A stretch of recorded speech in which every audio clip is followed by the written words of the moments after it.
Swayam Prabha. Digital India. Educated India.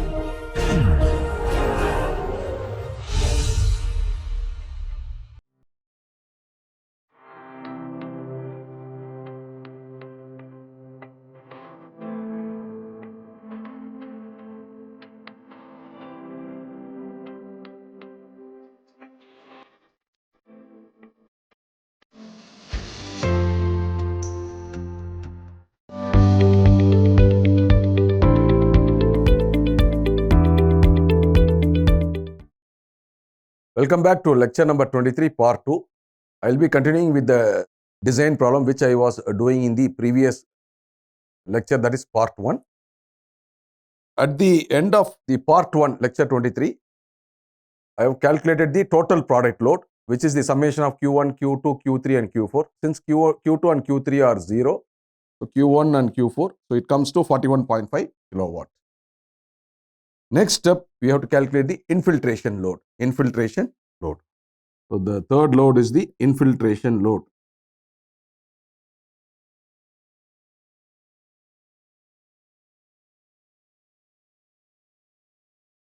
QI, Q suffix capital I.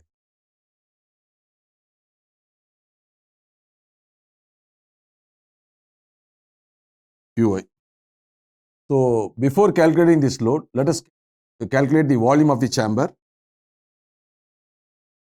Volume of the chamber is equal to length into width into height, that is equal to 14 into 8 into 12, I think.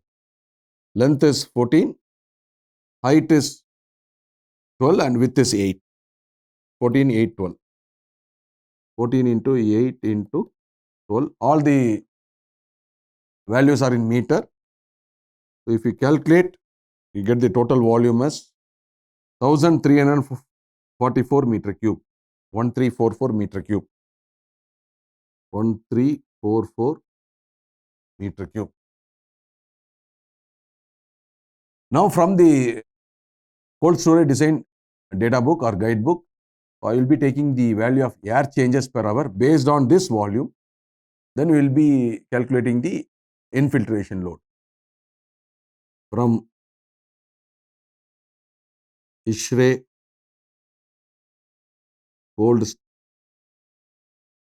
cold storage design guidebook,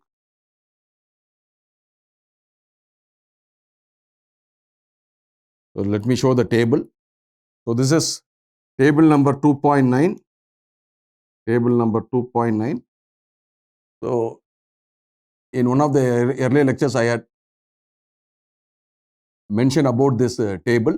Air changes per hour. This is air changes per 24 hours. Air changes per hour.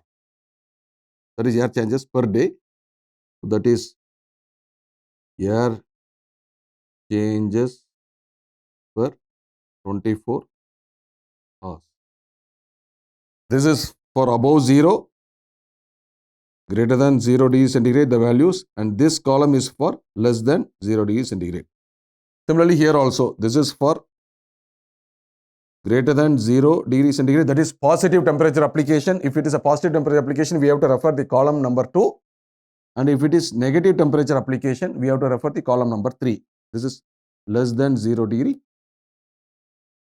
This is the volume. This is the volume in meter cube. And similarly here also, this is the volume. So I will be using this table to find out the air changes per 24 hours. So it is table, the calculated volume is 1344. So we have got, in case if the exact calculated value is not found in the table, we can take the next highest value. So the next highest value next to 1344 is this one, 1400, this one. And because we are designing the cold storage for a positive temperature application, so the value is, so let me underline this one, and so this is the volume and this is the air changes per 24 hours. So corresponding to 1444 meter cube. Actually, in the table, there is no value for this one. So the next value is, that is 1400 meter cube. Air changes per 24 hours is 2. Okay, so that's what I have mentioned here. Air changes per 24 hours is 2. So air changes per 24. It is 2, or it is air changes per day. So now let us calculate the volumetric flow rate. Once we calculate the volumetric flow rate, we can calculate the infiltration load. So volumetric flow rate is equal to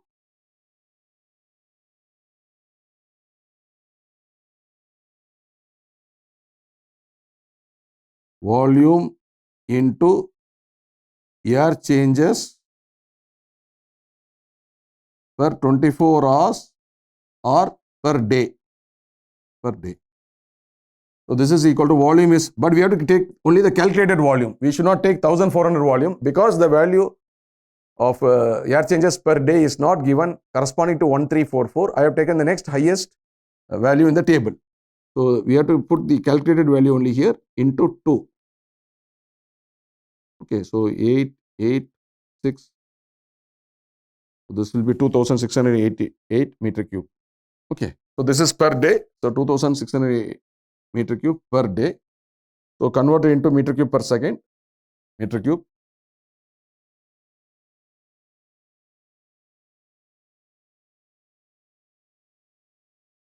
So which is equal to 2688 divided by 24 into 3600. We'll get it in meter cube per second. 0.031 meter cube per second. Let me check the value. Volumetric flow rate 0.031 meter cube per second. Now we can calculate the infiltration load, but the formula is density into volumetric flow rate into enthalpy difference. That is the enthalpy of outside air minus enthalpy of the air which is inside the controlled environment. So since the enthalpy is not known, so I will be calculating the enthalpy using psychrometric chart. From psychrometric chart,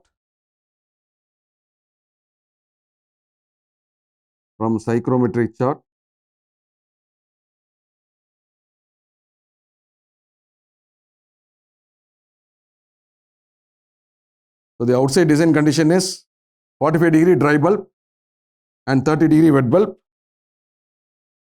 45-degree centigrade dry bulb temperature, 30-degree centigrade wet bulb temperature, enthalpy of outside air. So you can refer the previous lecture where I have explained how to take the enthalpy values by using psychrometric chart. So just to recollect, this is the psychrometric chart. This is the enthalpy scale. Enthalpy scale. It is in kilojoule per kg. This is dry bulb temperature. And wet bulb temperature lines are here. So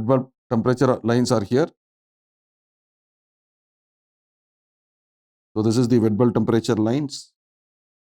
Find out the intersection point of dry bulb 45 and wet bulb 30.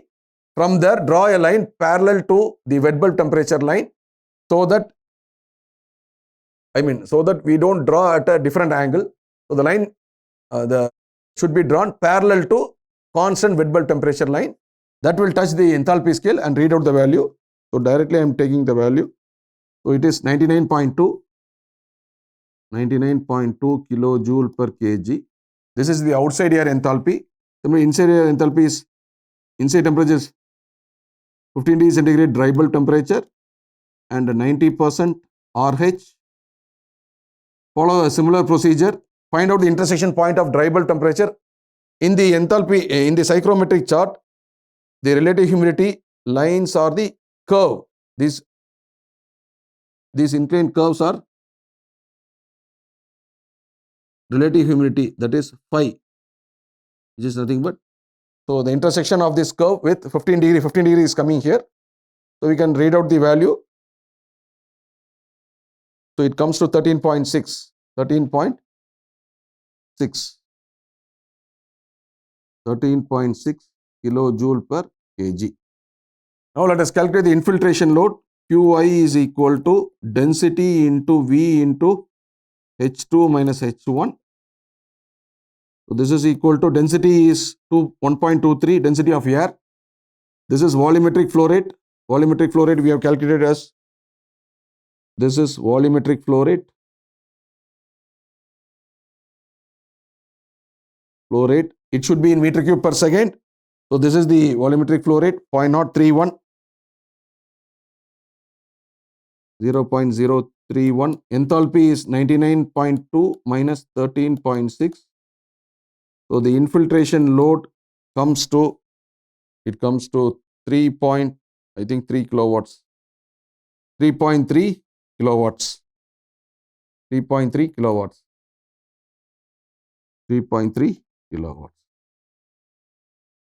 So far we have calculated the transmission load, product load and infiltration load. Details of the motor are given, occupants are given. So we need to calculate the occupant load, lighting load, equipment load. The next one is equipment load. Fourth one is the equipment load. Equipment load. So here mainly we are calculating the load due to the fan motor. So that is QF. So from ISHRE handbook, ISHRE cold storage guidebook,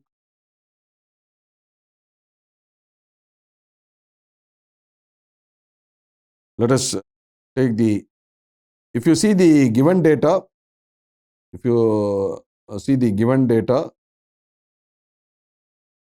number of fans, 8 fans are used of each 0.75 kilowatt rating.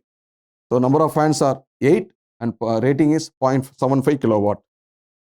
So I will be using one table. So this is the table. Table number 2.12. Table 2.12. So this is the motor kilowatt. The second column is the connected load in refrigerated space. So I will be referring this value. This is the motor kilowatt. It is given in the problem 0.75 kilowatt. So this is 0.75. And this is the connected load in refrigerated space. All the units are in SI units. So it comes to 993 watts. It is in watts. So 993 watts. Corresponding to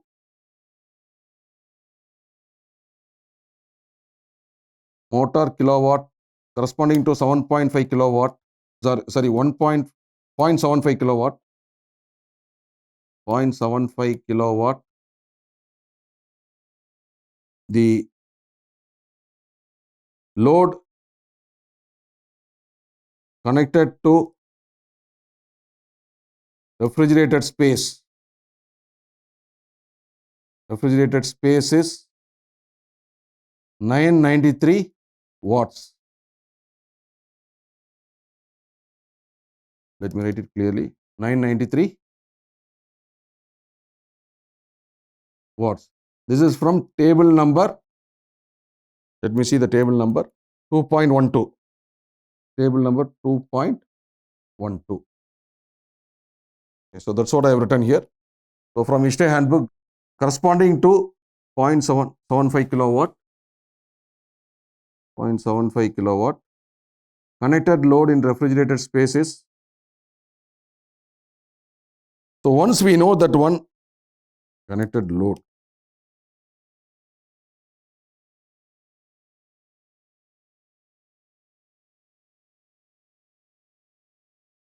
connected load in refrigerated space. So therefore the equipment load is equal to number of fans into connected load in refrigerator space.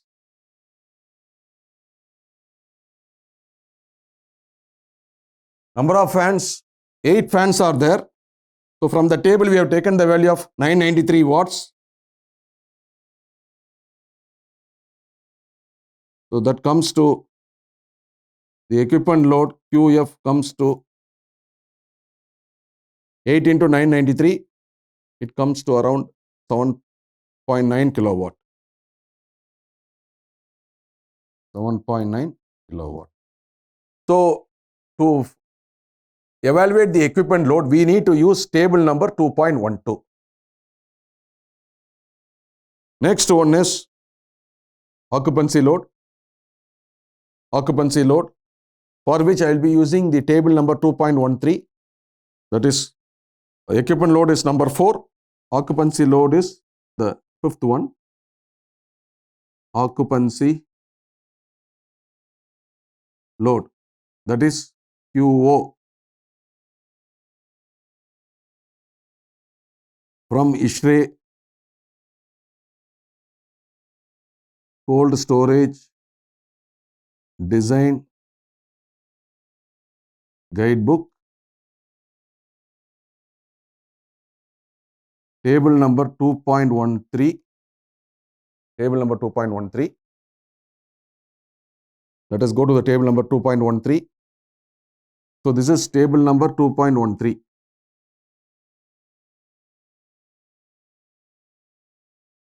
There are two columns. This is room temperature and heat equivalent per person, per occupant in terms of watts is given.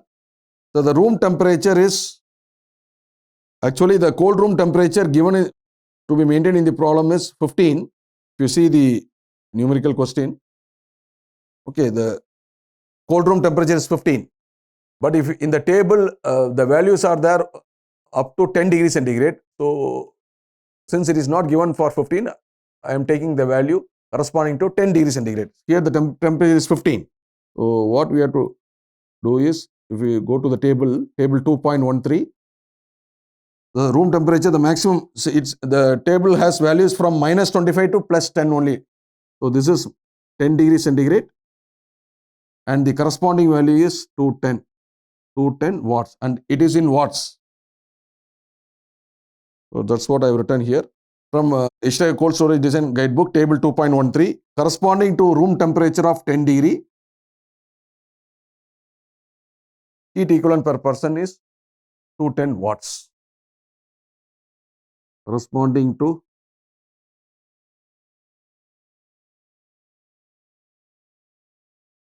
room temperature of 10 degrees centigrade, the heat equivalent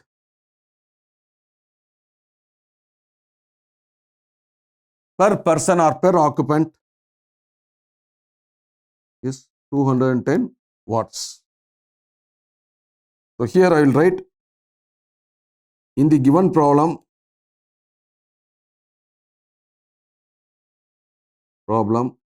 room temperature is 15 degrees centigrade.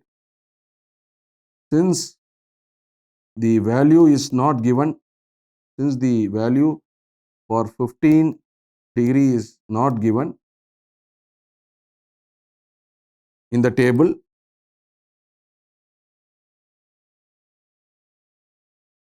take the value corresponding to 10 degrees centigrade. So now occupancy load is equal to number of occupants into heat equivalent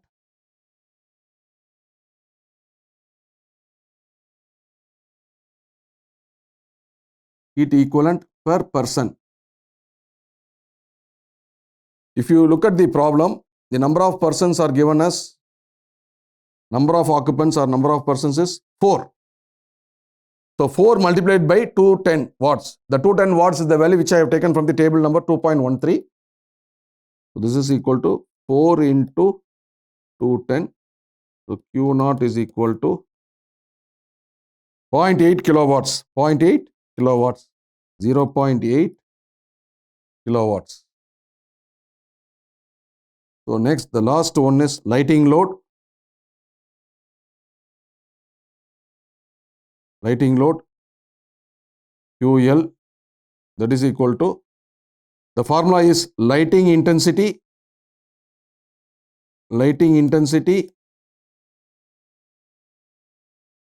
into floor area.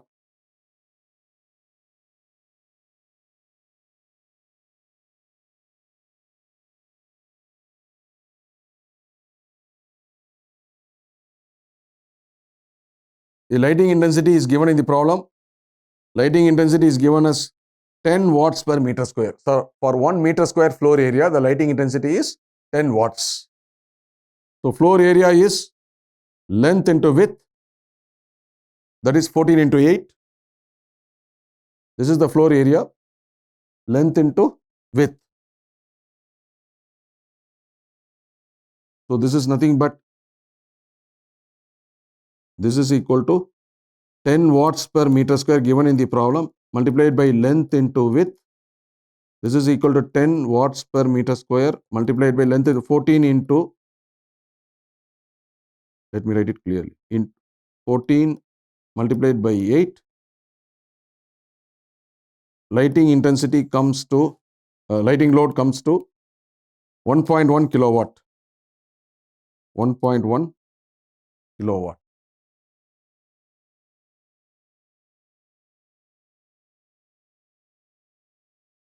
Now the total load. So let us calculate the total load. It is a summation of all the loads. Total load Q is equal to transmission load plus product load plus infiltration load plus equipment load plus occupancy load plus lighting load. This is the summation. So add all the values. If you add all the values, you will get the total load. Transmission load is 5.2 kilowatt, product load 41.5, lighting infiltration 3.3, fan load, that is equipment load is 7.9, occupancy load 0.8, lighting load 1.1. If you add all the loads, then you will get the total load as 59.8 kilowatts. So all these are calculated to 59.8 kilowatts. Considering a factor of safety of 10%, it is given safety factor as 10%. Safety factor of 10%. This is given in the problem. Normally, when a design is carried out, the factor of safety is considered. Okay. Even if it is not given, we can take factor of safety as 10%. It is given in the problem. So 10%. So Q is equal to 59.8 into 10% is 1.1, 110 by 100, that is 1.1. So Q is equal to 65.8 kilowatt. 65.8 kilowatt.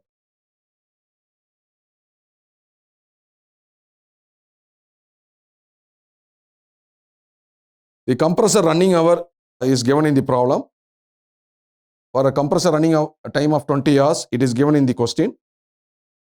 So multiply the total load, that is 65.8 kilowatt, multiplied by the, in a day compressor is running for 20 hours. So if you calculate for one room, it comes to 78.9 kilowatt per room. There are 4 rooms of each of storage capacity 1250 tons, which is given in the problem. That is total capacity is 5000 tons of the potatoes are stored in 4 rooms of each 1250 tons. So when you multiply this by the number of rooms, so the total refrigeration load comes to 315.6 kilowatts. 315.6 kilowatts. So that completes the design of the cold room for the given operating conditions. So with this, let me conclude this lecture. Thank you.